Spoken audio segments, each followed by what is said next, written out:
6 अगस्त 1945 को सुबह के 8 बजे जापान के हिरोशिमा शहर के ऊपर एक बोइंग B-29 एयरक्राफ्ट देखा गया। इस जहाज ने 4 से 5 टन भारी बम हिरोशिमा के ऊपर गिरा डाला। एग्जैक्टली 43 सेकंड्स के बाद एक जोरदार धमाका हुआ, जिसके बाद सब कुछ तबाह हो गया। इस ब्लास्ट के बाद जमीन का टेम्परेचर 5000 डिग्री सेल्सियस तक जा पहुंचा, जिसकी वजह से वहां मौजूद उसी वक्त सब कुछ राख बन गया। इस बॉम्ब को लिटिल बॉय का नाम दिया गया। एग्जैक्टली 3 दिन बाद 9 अगस्त को फिर से जापान के शहर नागासाकी पर न्यूक्लियर बॉम्ब गिरा दिया गया। ये मार्क 3 बॉम्ब था, जिसका नाम फैट मैन रखा गया था, और ये बॉम्ब हिरोशिमा वाले से 5 गुना ज्यादा वजनी था। इस बॉम्ब ने नागासाकी पर गिरते ही पूरे शहर को दुनिया के नक्शे से ही मिटा दिया। वक्त में अगर 4 साल पीछे जाएं तो 7 अगस्त 1941 को सुबह के 7:55 पर अमेरिका के पर्ल हार्बर एयर बेस पर जापान ने 2 बैटलशिप्स, 30 डिस्ट्रॉयर्स, 39 सबमरीन्स और 414 बम्बर एयरक्राफ्ट के साथ सरप्राइज अटैक किया था। इसकी वजह थी वर्ल्ड वॉर 2 में अमेरिका का चीन का साथ देना।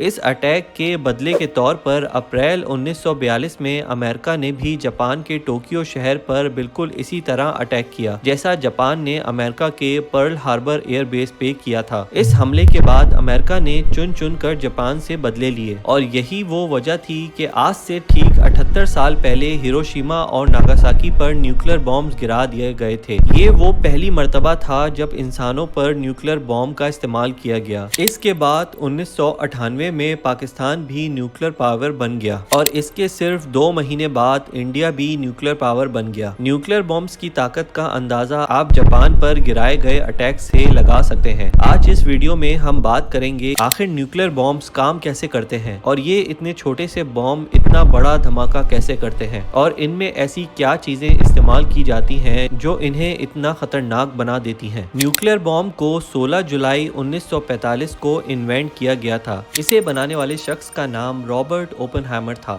जिन्हें आज फादर ऑफ न्यूक्लियर बॉम्ब के नाम से भी जाना जाता है। इंटरनेशनल पीस रिसर्च इंस्टीट्यूट के मुताबिक दुनिया में 13,000 से भी ज्यादा न्यूक्लियर वेपन्स मौजूद हैं, जिनसे इस जमीन को तकरीबन 12 मरतबा तबाह किया जा सकता है। यहाँ पर सवाल ये आता है कि न्यूक्लियर बॉम्ब्स को किन एलिमेंट्स से बनाया जाता है। न्यूक्लियर बॉम्ब बनाने के लिए बेसिकली 2 तरह के एलिमेंट्स इस्तेमाल किए जाते हैं। पहला यूरेनियम 235 और दूसरा प्लूटोनियम 239। यूरेनियम 235 वो एलिमेंट है जो लिटिल बॉय बम में इस्तेमाल किया गया था। ये गन टाइप वेपन है जो यूरेनियम 235 से बना होता है, और इसका वजन तकरीबन 4.5 टन था, जो हिरोशिमा पर ड्रॉप किया गया था। फैटमैन बम एक इम्प्लोजन टाइप वेपन था जो प्लूटोनियम 239 से बना था, और इसका वजन 5 टन से ज्यादा था, जो नागासाकी पर गिराया गया था। यहाँ दूसरा सवाल ये है कि सिर्फ यूरेनियम और प्लूटोनियम का ही इस्तेमाल क्यों किया जाता है, जबकि इस दुनिया में और भी बहुत से एलिमेंट मौजूद हैं। बॉम्ब्स में सिर्फ यूरेनियम और प्लूटोनियम का इस्तेमाल करने की वजह ये है कि ये दोनों हाईली एक्सप्लोजिव मटेरियल एलिमेंट्स हैं। यूरेनियम और प्लूटोनियम ऐसे एलिमेंट्स हैं जिन पर अगर किसी दूसरे एलिमेंट का न्यूट्रॉन शूट किया जाए तो ये इतनी जोर से ब्लास्ट होते हैं कि इनके अंदर से बहुत बड़ी अमाउंट में हीट और एनर्जी रिलीज होती है, और इसी मैकेनिज्म पर न्यूक्लियर बॉम्ब काम करता है। चलिए इसे और अच्छी तरह समझते हैं। यूरेनियम या प्लूटोनियम की